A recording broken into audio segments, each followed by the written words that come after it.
What's up YouTube, BMR here, and today I want to talk about swing arms. So what do these do and why do they matter? Swing arms transfer power from your differential to your tires.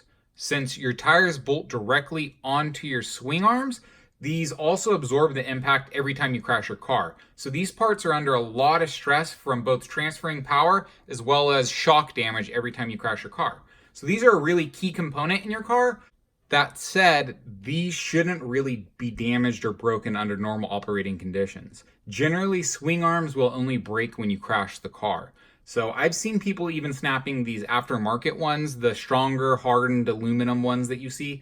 These ones are even breaking when you crash your car. So it's really anytime you crash your car, anytime you slam these wheels into anything, it's going to put a lot of stress on your swing arms and it's going to break right here above that ball joint. So just be mindful of that when you're operating your car, when you're driving around, that when you crash it, you're going to be putting a lot of stress on your swing arms.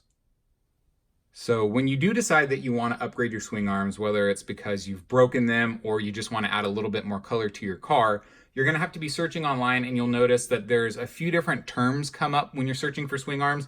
And that was the whole reason why I wanted to make this video, was because when I was shopping, I got really confused and I actually had to reach out on the forums and they were able to help me. But anyways, you'll see these generally listed as a Mini-z AWD all-wheel drive, universal swing arm, and then CVD. So as far as I can tell, the CVD is just another name for swing arms. I think it's just a factory Kyosho term for these swing arms, but these are also a CVD swing arm because it's imitating the same style, even though it's a little bit different. You'll also see that they're called universal swing arms. Sometimes different companies will list different things like Mini-z CVD swing arm or Mini-z universal all-wheel drive swing arm.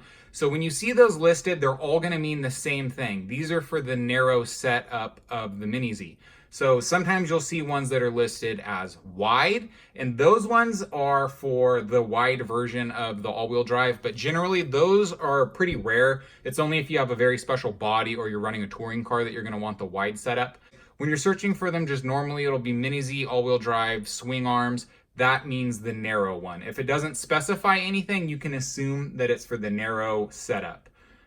Another thing that you'll notice when you're searching for Mini-z's is it'll say universal. At first, I didn't really know what that meant, but universal just means that it can be swapped from the left side or the right side, the front or the back. It doesn't matter. The swing arms themselves are not actually directional. So another thing that you're going to notice is that some swing arms come with O-rings and some don't, and that all depends on the manufacturer. So when I was searching around, I didn't know if you wanted one with an O-ring or not. I didn't know if an O-ring maybe stabilized it, helped keep it centered in the knuckle joint a little bit better or something like that, but they don't. All that O-ring style swing arm does is it holds in this tiny little pin in here.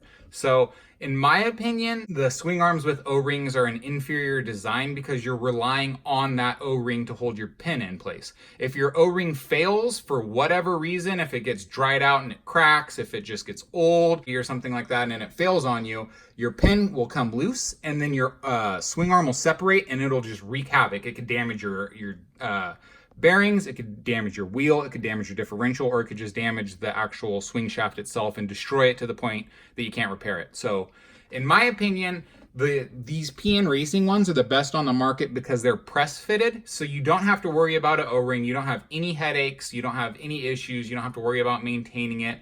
All you have to do is make sure it's oiled and it moves freely and you'll be fine.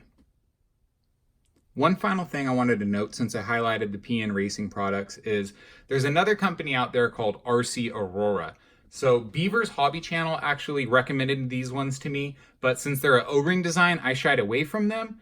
But anyways, RC Aurora swing arms look really cool because they claim, at least with their marketing, that they'll give you an extra 5% of steering angle. So that could be huge with, a Mini-z when you're trying to max out everything you can with your car. But that said, with Mini-z, since they have a limited steering angle since the setup of their front end, I'm not quite sure that you're going to actually be able to benefit from that added angle from the swing arm with a Mini-z. So that's why I went with the PN Racing, is because it doesn't have an O-ring and I think the angle will be just fine that I'm going to get out of it. But that was one thing I wanted to highlight and note. So if you're running like an Atomic car, these are off-brand Mini-z's that you're able to actually get a little bit more servo throw out of, you may be able to utilize those RC Aurora swing shafts and get yourself another 5% of steering angle. So like I said, if you're really trying to squeeze out every drop of performance RC Aurora may be your option. So that's it for the video. I just wanted to quickly go over some of the terms and highlight some of the different swing arms that are out there. I hope this helps you guys out, and just remember, when you're searching online, if it doesn't specify that it's a long swing shaft, then it's for the narrow standard stock MA-020 Mini-z all-wheel drives that are out there. So if you have any questions, go ahead and leave them down in the comments. I'll answer them for you, and I hope you guys have a good day, and see you next time.